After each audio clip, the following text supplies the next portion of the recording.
Thank you. All right, thank you very much, Mike. I appreciate it.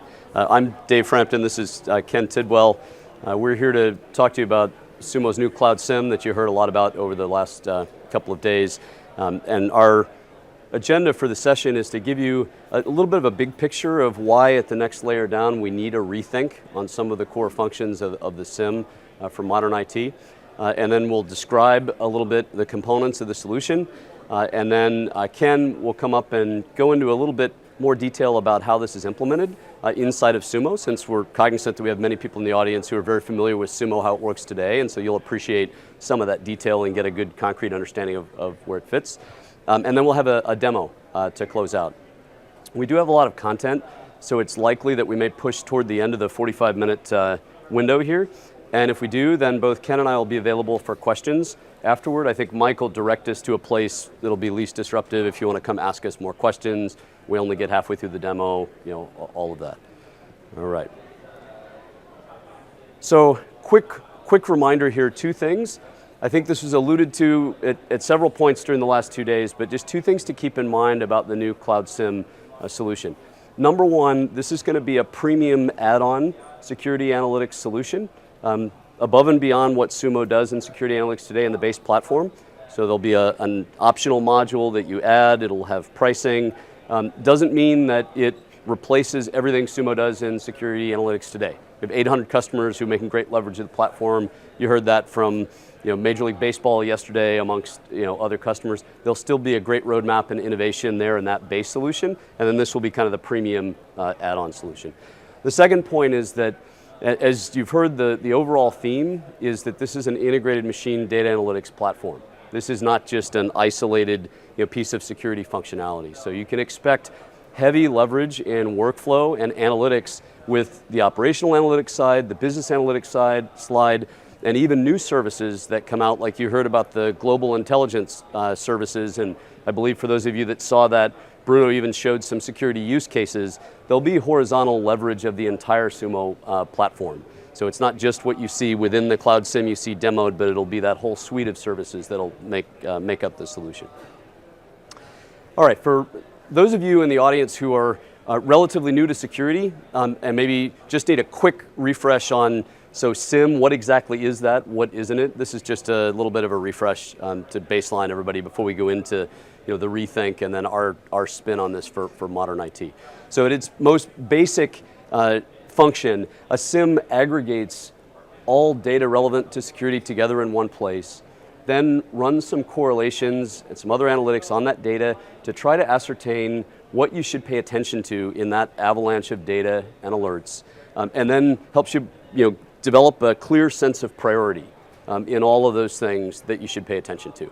Those three functions. There are a million other things that a SIEM does that many of you who have exposure with SIEMs understand. Some of you may get a lot of use out of those things, but the core functions of the SIEM are really this aggregate, correlate, and prioritize. All right, I think you heard Ramin, our CEO, refer to SIEM as a bad word. I think for those of you that have been around the security industry a while, you know that the SIEM space is a particularly troubled one in terms of complexity, cost, overpromise, underdeliver. I think specific to this context, the key thing to understand about the SIEMs is that they were really designed to be a siloed security tool with a relatively small number of users and kind of a little bit of a wall around the data that they collect. So that's very significant, and it clashes directly with the vision that we have for security analytics, this horizontal collaboration that we've been talking about these last couple of days. The second part is that the SIEMs, the back end of the SIEMs was developed for a scale that is just no longer applicable today. It was designed for a smaller number of users and a relatively stable on-premise environment. Whereas as you heard this morning on the panel, the new environment is kind of the flip of both of those. You can expect there to need to be many, many users across many, many functions who participate in security analytics. And you can also expect the volume of data that you're going to need to take in from all of the cloud, the ephemeral instances that come up and down in the cloud is just gone up exponentially. And so really there needs to be a fundamentally different engine underneath the SIEM for it to execute its most basic functions. So you saw this put up a couple of times. I think Christian put it up, Ramin put it up. These are sort of the 4 areas that are the true north as we think about rethinking the SIEM for modern IT. The first one, we've heard about democratizing security analytics and about getting some of the other functions involved, but at a really practical level, a lot of the threat assessment and investigation work that is done inside of the SOC or Security Operations Center, in modern environments where you have a lot of cloud migration and you have a lot of these new application architectures, those analysts no longer understand quickly or intuitively the context or the meaning of a lot of the data that gets sent into the SOC, right? This is data that comes from unfamiliar sources. Maybe it's brand new tools that were just developed for a cloud ecosystem. Maybe it's the application logs. Maybe it's line of business information. There just isn't the ability of a small group of people kind of siloed in a SOC to really be able to process all of that, get insight out of it, and execute threat assessment like they did in the old world. So the idea is to turn that model from a vertical one into a horizontal one, where we have collaborative workflows that involve many different teams that have ready access to that data, context, and insight that can contribute that back to the security investigation. The second one is that 90% of most SIEM installations are focused on the infrastructure layer, and in general the on-premise infrastructure layer. But it turns out that in modernizing IT, where you have a good deal of internet-facing assets, you have a lot of your applications lifted and shifted to the cloud, they're SaaS services, you're building applications in the cloud, a lot of the threat surface area is no longer in that infrastructure layer where all of that ingest, integration, content was built, iterated over all of those years. You have to recreate all of that on a fundamentally new set of data. And that data comes from the application stacks, it comes from the cloud stacks. This is the environment where the vast majority of all of you and Sumo's customers live, and we see and feel that gap in what customers face when they try to implement security for digital transformation and for the cloud. So this has got to be a big pillar of what we do. It's got to be completely up the stack from the old world. The acceleration of the workflow, this goes hand in hand with that scale problem that we talked about earlier. Most SOCs, even in traditional environments that are stable, only get to about 10% of the high priority alerts in terms of the workflow in the SOC where the analyst is trying to get through all of these urgent priorities. Moving to the cloud just multiplies the data by a factor of 10. And as you heard, I think very articulately this morning from the Greylock investor, we are at a very early stage of leveraging machine learning, AI for security. And until those solutions mature, we still have the vast majority of the workflows involve iterative collaboration between a human and a machine. And so we're going to have to figure out some ways to accelerate that process where complete automation isn't possible. Right? So we're doing a lot of innovative work. You'll see some of it described in slides and then hopefully demoed at the end here to try to get at that underlying acceleration problem. And then the last one, this is the emerging one. This is an observation that we've made in the last year that we have a number of customers who are implementing DevSecOps models where they're thinking a lot about code analysis, vulnerability assessment, building security in as applications are written and deployed or updated and deployed. And that whole ecosystem of security in most shops hasn't yet been bridged with the people responsible and the tools responsible for monitoring those applications after they're deployed. Right? Detecting for threats, running correlation rules to figure out is there something amiss here that we should pay attention to. And what we see as a big opportunity for security analytics in modern IT is to close that loop so that the vulnerability assessments, as an example, can inform correlation rules in the detection systems, and then those detection systems and the results of investigations on applications in the wild can then be built back into the vulnerability assessments.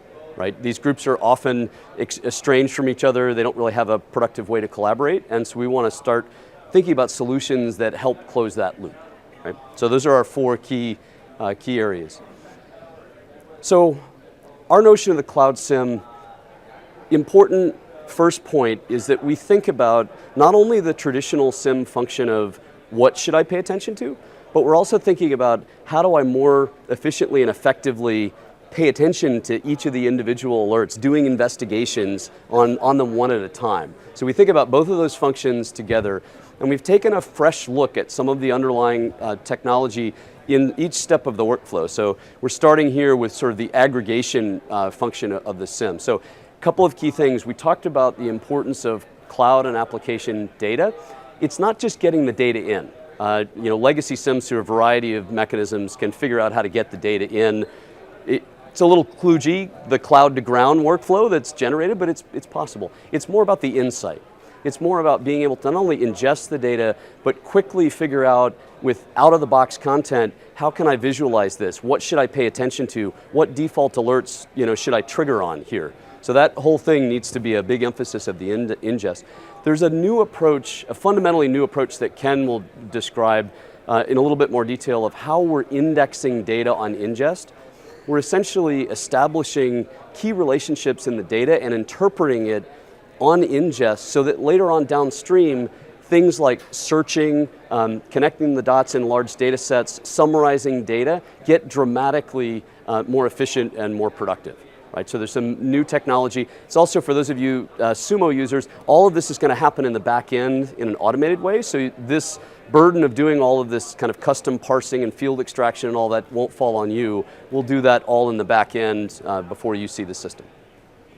Then in the correlate and prioritize portion here, we think the rules have yet to be written in correlation for the vast majority of the use cases that we've been describing around the cloud stacks and the application stacks. There's mature rules that can be had off the internet for a lot of the traditional infrastructure stuff, but we see a lot of our customers groping through trying to figure out the right correlations to make and the right way to construct rules to set off alerts so that their teams can go and investigate in these new and dynamic stacks. So we're going to invest in building an internal capability that generates rules capability and rules content out of the box that cover those new emergent use cases that we feel like we have an advantage in just because of all of you, because of the environments that you work in, your bias towards cloud and modernizing IT. We mentioned the typical Sumo customer has dozens or hundreds of users as opposed to a SIEM maybe being designed for about 5 to 10. So the horizontal scale of being able to have resilient, consistent search performance independent of how many people are hammering the system, the ability to elastically add capacity for more rules or to add more data sources in very, very quickly, it will be a key underpinning of that whole correlate and prioritize piece. And then to the investigation phase on the far right there, I mentioned the indexing that we're doing. We've developed some technology and Sumo's acquired some technology through Ken and I to very, very rapidly chain together the net results of hundreds of queries, but chain it together in less than a second and then summarize it in a very dense way so analysts can go much faster at their investigation workflows. Right, so this will be a big part of the innovation you see on the investigation workflow. And lastly, a methodology that you'll see graphically of tracking investigations, branching out all of the queries and hypotheses that are made, and then learning and cross-referencing across the entire library of investigations so that analysts can get the benefit of everything that's gone before them, and eventually even machine learning models to make suggestions to analysts about their next steps. So as you can see, there's a lot of innovation at each step along the path here that goes into the Cloud SIEM that Ken's going to describe in a little bit more detail, and hopefully we'll demo shortly. So I'll turn it over to Ken. All right. Okay, so people ask how do we create a SIEM so quickly? The real answer is that Sumo had a lot of the components that you would normally build to implement a SIEM. So on the left-hand side here, you see the scheduled queries, the metrics monitors, the outlier detection, the dashboards. All those capabilities were there, and more. There's the data collection, the recording the messages, lots of capabilities there. What we're adding in is the stuff on your right-hand side, the ability to build log parsers that do complete parsing, not field extraction, but complete parses. The ability to model assets and users, the ability to recognize patterns in the event flow, the ability to prioritize each and every event so that we can understand how it fits into what you should consider and what you should leave until you have to pull it up. Lookup tables, which is a way of recording the current state of your network. and investigation workflow, which is the very rapid way of going and pursuing an investigation once you're sure that you need to look into what's been going on. Okay, so the SIEMs, this is stuff on the right, and it fits into Sumo as we collect the data in the way that you're used to doing. It comes into a receiver, and then instead of always going to search, which is the way Sumo would have worked in the dim dark past, now it can also, the same data can be routed into the SIEM or into metrics, which you've heard a lot about here as well. So let's talk a little bit about what happens when that data gets to the SIEM. So in the SIEM, we're going to ingest the data, and at that point, we're going to run parsers. We're going to turn the textual log message into a dictionary of keys and values. We're going to have filters that control which of those parsed events are now going to be handed over to the rules engine. But we're also going to record all of those events that have been parsed into a rapid NoSQL database with a clever and unique indexing system that allows us to do these queries that we'll talk about when we get to the investigations. Okay, so we've got the filters. Some of the events will make it through. Some of the rules then will want to join different events. So you're looking for an attempt at a brute force and a successful login, that sort of thing. And then there's aggregation, where you want to count. So you've got multiple failed logins, so that infers that you've got a brute force login attempt. And then actions. You want to do something about this once you've perceived that there's a problem.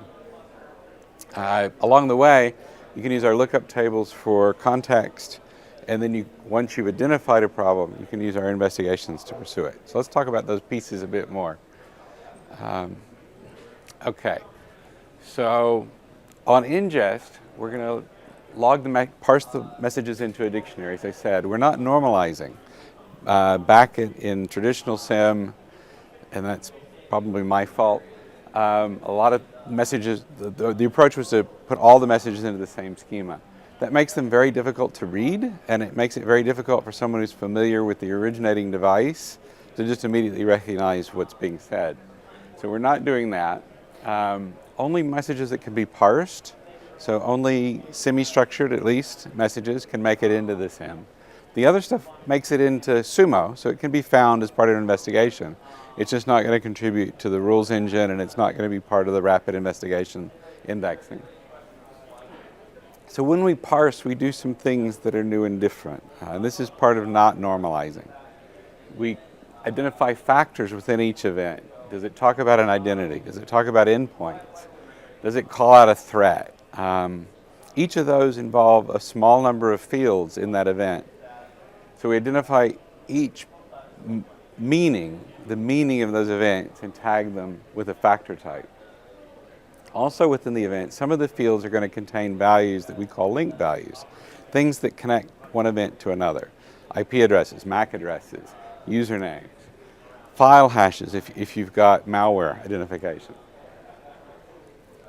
And then next we categorize the events to kind of generically characterize the meaning of that event. Okay, so once we've ingested it, we pass it over to event prioritization. Event prioritization looks at the context. What's your protected network look like? What are your protected users like?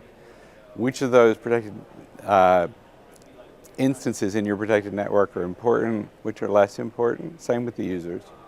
And then we look at which of those identities or endpoints are mentioned in the event. Then finally we look at any severity that the event calls out itself, and we combine all those to form a priority. And we're going to use the priority in order to construct eventually to construct a burn down. These are the things that you should look into, the incidents that you should look into each day. Okay. We have a rules engine, but to kind of characterize how we want to use it, we call it a pattern recognition engine. So I talked about this a bit before. It has filters that controls which events you want to go into it. It has joins, which allows you to compare two streams of events together and then either match or not. You have aggregation, where you need to see multiple matches before you want to take action. And then a bunch of actions. And we support the full range of actions that you've already seen in Sumo, being able to alert PagerDuty, send an email, call Lambda, activate a webhook. But we also create the ability to log notable events. So that's the ability to construct a textual log message and send it back through Sumo.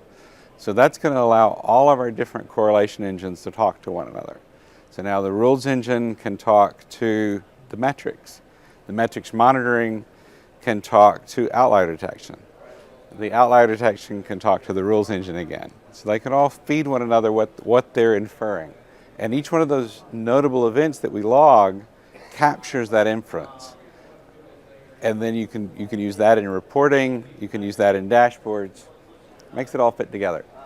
You can also create investigations. Investigations are how Sumo users will know which incidents they need to investigate. What do they need to look into? We can create investigations two ways. Manually, like on demand if a rule thinks it absolutely needs one. And second, by looking at the event stream coming through and using a filter to say, events of this type, I want to go ahead and auto-create an investigation. And you can add and remove entries from a lookup table. So this is how you create running state. Is this machine compromised? Has this IP address attacked us? Is this user behaving suspiciously?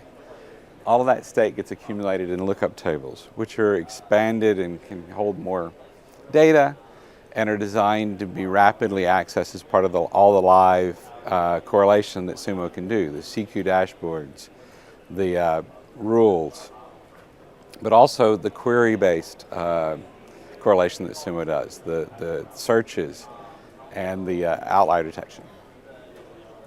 Okay. Lookup, I'm getting ahead of myself here. The lookup tables, yeah, bigger storage, more data in the lookup tables. Visible in the user interface as a resource, so you can now know which lookup tables you have. Right now they're kind of invisible in Sumo. You can populate them in more ways. You can upload and preload a lookup table. You can have it populated by the correlation as things are detected.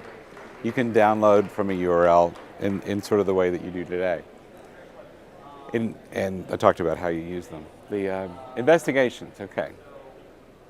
It can be created in many ways, but the point of the investigations are they contain an incident that you should have a look at.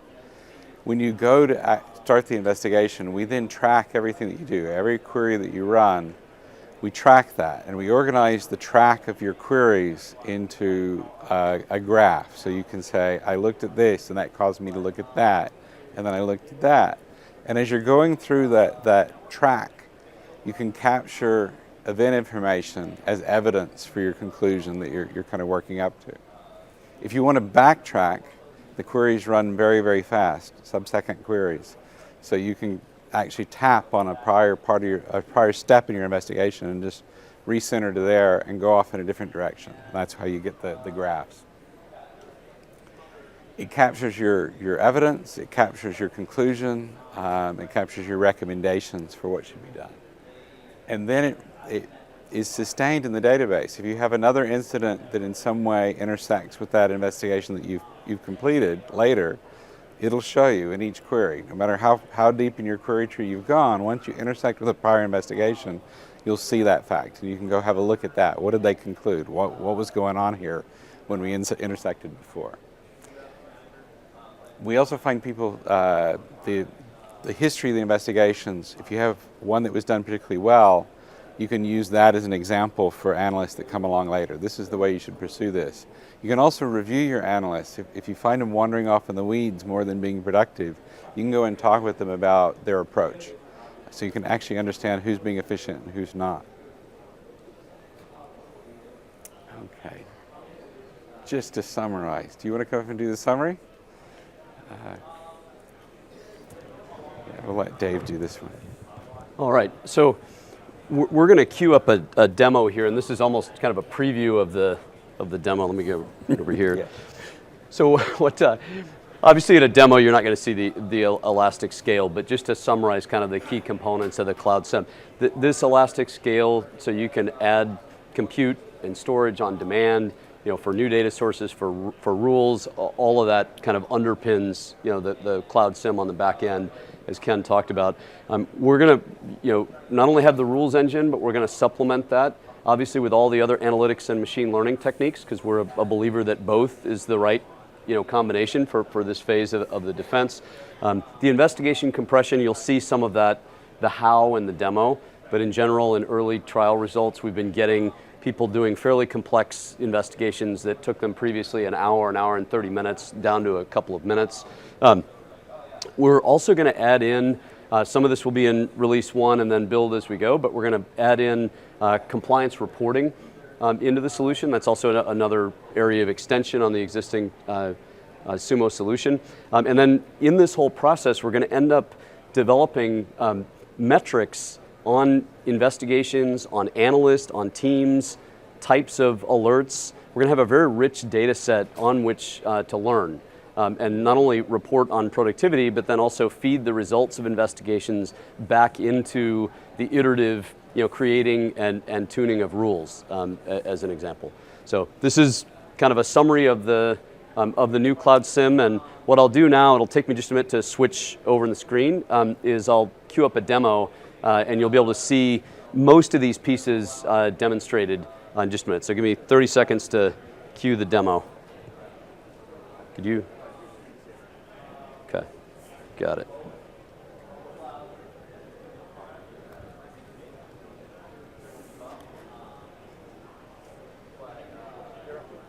All right, fantastic. All right, so what we're going to do, I'll tell you what we're going to do, and then we're going to kind of walk through it, and then we'll sort of summarize it at the end. What we're going to do is walk through the analysis of an individual notable event, which is around an account being created and deleted in our AWS environment, within 60 minutes, and then someone creating an instance and a user within that 60 minutes related to that account, and then communication out to a bad external site, right? So we're going to walk through the steps of not only how did the correlation rule fire off the original alert, but then we're going to walk through like how did the analyst sort of start connecting the dots and discover most of what I just told you. Okay, so that's how we'll do it. We'll start here. This is what Ken referred to in his section as the burn down. This is just kind of the shared analyst inbox. So think about this as the place where you're going to end up seeing your high severity events that need to be investigated. There's, as you would expect, all of the collaboration, infrastructure around it. How do I share across analysts, and what's the status, and all of that. So this is pretty standard here. This takes in alerts from multiple sources. We're going to look at one that was generated inside of Sumo with a correlation rule firing, but it can take in alerts from other sources as well, from discrete systems, from SIEMs. It'll inherit their upstream priority until they're investigated, and then obviously we'll reassign that. So then what we're going to do is pick one of these on suspicious account detected, and what I'm going to do is take you into the rule that actually created that event to begin with. So I'm going to highlight this, and hopefully that's visible towards the back of the room. I know the font's a little small. Let me try to add maybe just a little bit there. It's going to be a little bit easier to see. So what you can see here is in the field source, you can see that this is, the analyst will see that this is created by a rule. What we're going to do is actually go into that rule and demonstrate the creation of that rule. And partly why we do this is for those of you, to frame this, for those of you that are familiar with doing correlation in Sumo, you generally do correlation by query. You write in the query language to do comparisons contextually. And what this rules engine is going to do that we're going to describe here, this is going to give you the ability to simplify that and to automate it and to scale it. Right? So you're correlating by rule is going to give you a continuous correlation. You'll be able to do it over longer time periods, over more sources, and you'll also be able to hierarchically combine events that are created. Ken mentioned these notable events get created, put back into the log stream, so you can do much more efficient combinations of correlation with the rules engine. So this will extend the correlate by query that we already do in the base platform and be kind of that extension of that. So to demonstrate how this particular rule worked, I think this parallels Ken's slide from earlier. The first step is the filter step, and here we're just looking for the two events that we're interested in doing correlation on. In this case, it's the creation of a user and the deletion of the user. And then the second step is the join function. So this is what is the correlation logic. We want to make sure that the create user and the delete user, they're from the same account, like the overall account that you're dealing with, like maybe the AWS account. We want to make sure that this request was made by the same user. And we want to make sure that it's for the same user as well. And we want to make sure that the time range is within 60 minutes, right? So that logic's not very complicated, and it's very easy to sort of express this as you see there in the join function. The third one, as I scroll down here, is the aggregation function. For not particularly for this rule, but for other rules, you want to be cognizant of how many times this actual join fires within a certain time period, because it may change your sensitivity to the event. So that would happen in the aggregation step 3. And then in step 4, there's the response action. So in this case, what we've done is create a notable event of severity 8, which is that we have a suspected bad account created. But there are other actions that you could take as well. You could send, fire off, to a Slack channel. You could, fire a webhook. You could, send an email. I mean, there are all sorts of different, options that you have for actions that you can take. And eventually, you'll actually be able to hook in remediation actions to that as well if you want to do kind of a complete automated response on one of these. So this is just kind of an explosion of how Sumo actually generated this alert to begin with.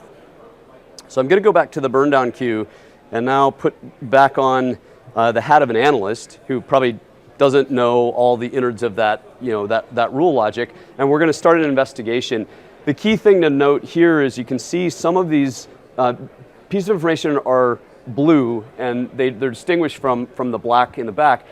Those represent variables that are insignificant categories that analysts typically triangulate across. So you can imagine, like the usual suspects, you have IP addresses and usernames. You'll have file names and hashes and threats and so on, right? So anything in those categories, we've actually done all of that indexing ahead of time that we described on the earlier slide. So instead of having to write queries to run searches on all that, you're going to do single click queries on this. Right? You're not going to have to write a search. So in this case, we're going to go look. It looks like the person who may have created and deleted these accounts is Olaf. So those of you in the room may know Olaf. And hopefully we're getting a little bit of a lag here, so be patient there. All right, so we've run a query on user Olaf, and there are 3 important things that happen when you run a query in the Cloud SIEM that are a little bit different than you may have experienced kind of in the base Sumo or in other systems. The first one is that the system has gone and fetched events that contain literally Olaf, as you would expect, but then what it does is it takes the results of that search and then looks for all of those key pieces of information we talked about, we call them link keys, that are in the results, and then reruns queries on all of those. So this is when Ken mentioned earlier that there were perhaps the equivalent of 300 queries that get done every time you do a single query here. This is what he was referring to. So you can see, and thanks Ken for highlighting the links column there, you can see each of these events that are from the primary query, and then you can start seeing the chained queries. So this is actually a 2 degrees of separation away. The test API user event doesn't contain the original user Olaf. It was just fetched in that kind of recursive sweep. And for those that have actually done analyst work, these types of transitions often cause analysts to lose the trail, not be able to find the trail. There are a million different variants of it, and this system was designed and optimized to apply grease to that friction that occurs in the workflow. The second thing is you end up grouping together the events in very logical categories. You can see alerts. This is the original alert we're working on. Application, we're making request of applications. Identity, relationship to users. There's about 12 or 15 of these categories that are very familiar to anybody who's done this analyst work. You're almost always trying to triangulate across these. So you're grouping in these factor groups. And then the last one is we're compressing large numbers of logs into a summary format when they have the same relationship between the link keys, between the significant pieces of information that are interesting to the analyst, but differ in minor ways. And so then we collapse all of those, and then we allow you to unpack and go into more detail and look at those individual messages if you want to. So this is 3 or 4 minutes of Palo Alto web browsing generally will generate hundreds of thousands of logs. An analyst needs to see about a half a screen in this system to really get the picture of what happened. On the right side of the screen, this is the investigation tracker, so you can see a little dot over there representing our current query. Short demo, in a longer demo or in a real investigation, you'd actually see that right part of the screen. For every query that you run, instead of building up tabs at the top, you're actually building a stateful tree on the right side there, and you can drive around that tree forward, backwards, to hand off work, come back to figure out where you left off, this sort of thing. So you'll see that build in more complicated investigations.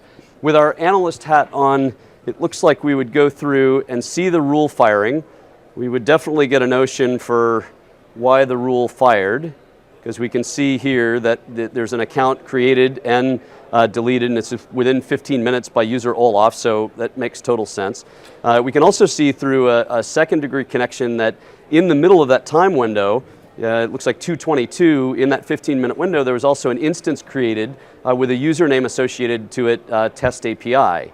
And then we can also see Olaf down here and test API coming from different IP addresses. So what we want to do in the investigation as we go through is we'll identify some significant events and then we'll add them to the investigation. I'm going to spare you my typing. We'd make some intelligent comment there about like, hey, this is created and deleted within 15 minutes. That's what we would really say if we're serious about this. And then we might go here and then add another note here and say this is instance created. And I actually did spell that right. It's the first time ever. So now I think of it, well, what new information do we need? We want to go then track down that instance. And what we have now in this event that we got through a 2 degrees of separation away is we have an instance ID. So what we're going to do is click on this instance ID and run another query. You can see on your right, my left, you can see the extra dot that represents the follow-on query. And here we're starting to get now down to the bottom of what we're trying to discover. So if we surface the sources here, you can see we're triangulating not only our rule firings in the alerts factor, but we're tracking CloudTrail as we were before, but now we're triangulating across VPC flow logs as well. And it looks as if that instance that was created has been communicating with an external source. So you see its SSH connection there. We could even go and check out through an external tool with a simple click, and discover that in fact this instance that was created has been communicating with a suspect external IP address. We could go back here, put this into the notes, maybe copy this into the notes in our investigation. The other thing to note here is we've gone and figured out this external IP address is bad, but up here in the rules, we noticed that our own Cloud SIEM has determined that there's some suspicious activity here as well in the same time window. And we're thinking now that we've correlated our rule firing with the bottom-up base event that we discovered. So just to show that, we're going to actually go in and look at that rule name, which is threatening command and control potential. And we're going to go back over into our rules just to demonstrate one more thing that Ken had talked about. And we're going to look here. I'll try to highlight that so you can see it. And you can see a couple things here. One is you can see the hierarchical nature of these rules, how they stack. The first one was that the instance was created and that it was communicating with something external. And now we're trying to say, well, is that external bad? Then these lookup tables that Ken was referencing, those are then leveraged to then do a lookup against a dynamic table that gets updated frequently that says, yes, in fact, the instance was communicating to something bad externally, right? And this also is a way to keep these rules like dynamic and active as opposed to static, because you can update the lookup tables without having to go back in and update and tune the rule, right?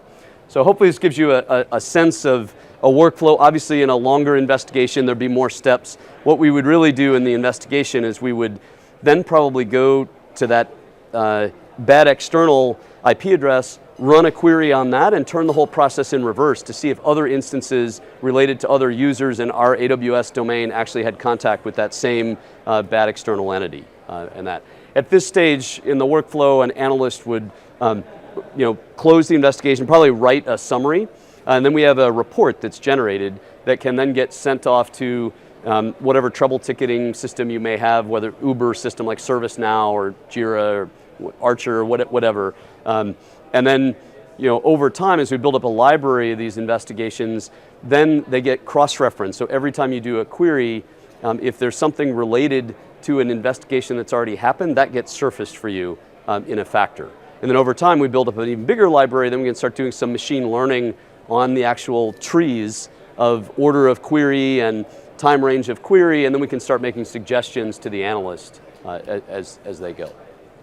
So, hopefully you got a sense of both aspects of our Cloud SIEM. The first one is, how do you figure out what to pay attention to, and the uplift for all the current Sumo users. You're going to have good is correlate by query, you're going to have better is going to be correlate by rule. So, and how did that work? And putting events back in, to the log stream, so we can hierarchically, combine and inform search and dashboards, as well as the investigations. So hopefully you saw a little bit of that demonstrated. And then the second side of the coin is, okay, then how do we investigate, rapidly in large-scale data sets? And obviously it's hard to demonstrate the large-scale data sets here, but you can see the underlying tech here has been optimized to let you connect the dots in these really, really large data sets. Do that very efficiently, summarize the results for you so you're not drowning in a lot of noise as you go through the investigation process, and then capturing that in a report that can then be sent on for training, for audit, all the while kind of metricing underneath the investigations, so you can do productivity reporting on the team, and then machine learning in the back on how to over time make suggestions to your analyst team. So that's the demo, and just kind of stepping back a minute, summarizing the whole piece. I think you got from the sessions and from this, we're really trying to recast these core functions of the SIEM for modern IT, where you have a lot of cloud, a lot of internet-facing production security, a lot of modern application architectures with a lot of transient data that we have to deal with. So we had to sort of rethink the back end of this, and this is kind of the strength of the Sumo platform in the back. What we're adding here is some innovative technology to help kind of go the next step, which is then how do we make the workflows more efficient? How do we get the content in here to capture the logic that we need to capture those environments? And hopefully you saw a little bit of that demonstrated. We are, I think, near the end of the window, but we'll take a couple of questions, I think, and then we'll maybe move off to the side, and Ken and I will be available if any of you have any follow-on questions. Yeah, actually, in the interest of time, we've got about 5 more minutes to set up the next one, but if we can push you guys to the demo and expert bar. The one thing I should have mentioned that Ken and Dave came to us through an acquisition that was announced in January. Ken has the distinction of being the primary architect at ArcSight, really developing the first SIEM to the market. This is obviously an exciting time for Sumo in the direction we're going in. Dave was the CEO of that company, brought along with them essentially our security analytics product team that has been working really hard behind the scenes to develop this solution. And again, if we have more questions or want to get deeper dive, we can give you guys some time over there, 10, 15 minutes at the demo. All right, demo bar. We'll be over there at the demo bar, kind of in the center as you go toward the exit. Round of applause for Ken and Dave for a great presentation. Thank you, sir. First demo of the Cloud SIEM. Thank you.